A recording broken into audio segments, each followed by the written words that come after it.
Jim Beam has been killing it lately, coming out with all these age-stated whiskeys seemingly out of nowhere. Even Coming Whiskey's Instagram post didn't see this coming. And this is no exception.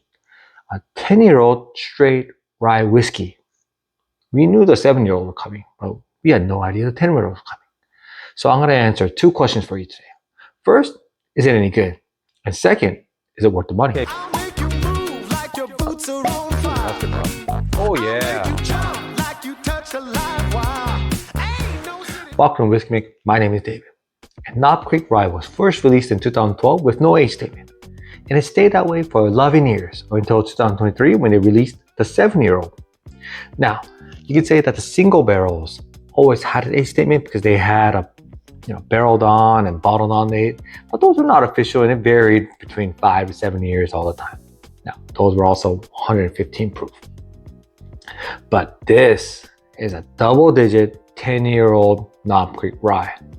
Woo! I'm very excited. So someone says stats on this. Well, age obviously is 10 years old. Proof is 100 proof. And mash fill is undisclosed, but it's rumored to be barely legal or about 51% rye. And as always, actually today, you know what? Just enough talking, not enough drinking. Let's get it. Opening ceremonies. Oh yeah. I'm gonna let this open up for a couple of minutes. I'll be right back. All right, I'm back. Before I fast forward through my experience to get you the results faster, I'm gonna give you my first impressions. First, the nose. Wow, that's very fruity. All right, in the palate? What is that? Well, I'll let you know in more detail in 5 seconds.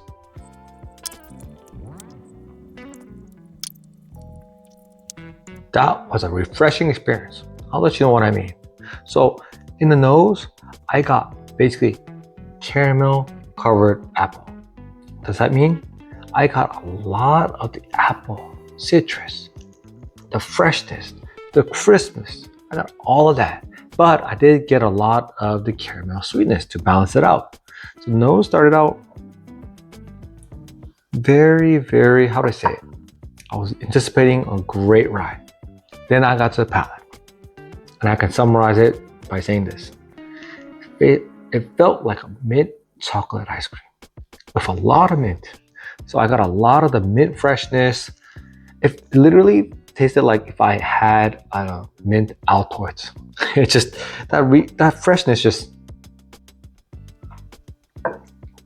just was all over the top, the bottom, the tongue, and the finish. Just all the way down. But it still had the vanilla cream, the sweetness of that vanilla, and just the creaminess of it. So the mouthfeel, fantastic. And the finish, again, just refreshing. Felt like as if right now my breath would smell fantastic. Okay, maybe not. But what I'm saying is it just kind of felt like that mintiness just was all over the place. So that was unique. And so my experience score, again, I know a lot of you guys turn it off right here, but my experience score is part of my overall score. So I'll give you my final rating at the end. But my experience score for this is gonna be a 7.2. It's a unique pour, as in some people will love it and some people will hate it. If you love the minty, chocolatey, creaminess, especially the minty part, you're gonna absolutely love this. But if you don't, you're not gonna like this. And for me, it's not for me. When I do a rye whiskey, even a bourbon, I do want that caramel, vanilla, the balance, right? I don't mind the minty, but I want to balance with a lot of the sweetness, the fruitiness, and the spiciness. But this is a lot of minty rye spice and really heavily relies on that. And it's kind of weird because it's rumored to be 51% rye, which means it should have a lot of sweetness, but I don't get much of that or any of that. And I certainly don't get a lot of the Knob Creek nuttiness or the, their flavor profile. So if you love it, you're gonna love it. If you hate it, you're gonna absolutely hate it. The other factors, the allocation score, for now, I'm gonna say a 7. I don't think this is gonna be very allocated. I know it just came out, so it's hard to find, but I'm pretty sure in a couple of months it's gonna be on the shelves at most places. For style points, having a double-digit year and being Knob Creek, I would say it's a 7.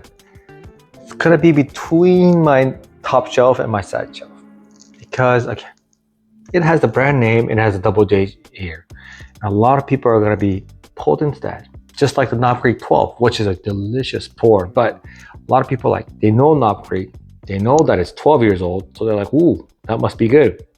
Knob Creek 10-year-old rye, just like me. When I saw it, I had no idea how good it would be, but I bought it because it's Knob Creek and it's 10 years old. The price for this, now, I bought it for $65.